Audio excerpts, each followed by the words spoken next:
when the blind see what others fail to. Then Jesus said, I have come into this world to judge.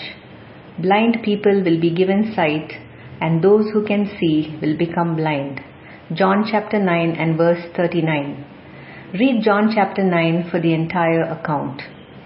When Jesus healed the man born blind, there was an uproar among the people. Some of his neighbors and people who had seen him begging earlier even doubted his identity and totally disbelieved the miracle. The Pharisees, on the other hand, questioned him and disbelieved Jesus for the sole reason that he had healed the man on the Sabbath. Strangely, the parents of the man, who knew all about their son's condition from birth, were unwilling to stand with him only for fear of the threats of the Jews to excommunicate anyone who acknowledged that Jesus was the Christ. In the midst of all of this confusion, the blind man who was healed was firm in his faith. When he went and washed in the pool of Siloam to receive his sight, he did so fully believing Jesus' words.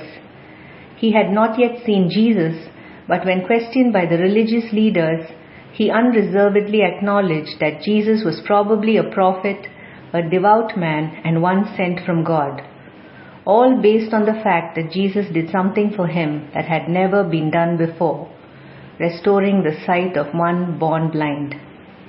The consequence the blind man faced was expulsion from the synagogue. That's when Jesus met him and revealed to him that he was the Son of Man. The man bowed down in worship and acknowledged the lordship of Jesus over his life. It was at this time that Jesus told the Pharisees and the Jews that they who claimed to see were actually blinded to who he really was. On the other hand, the man born blind readily recognized Jesus' identity. The things that blinded the religious leaders and Jews were disbelief and traditions. Jesus told them, if you were blind, you wouldn't be sinners, but now you say, we see, so you continue to be sinners. John chapter 4 and verse 41.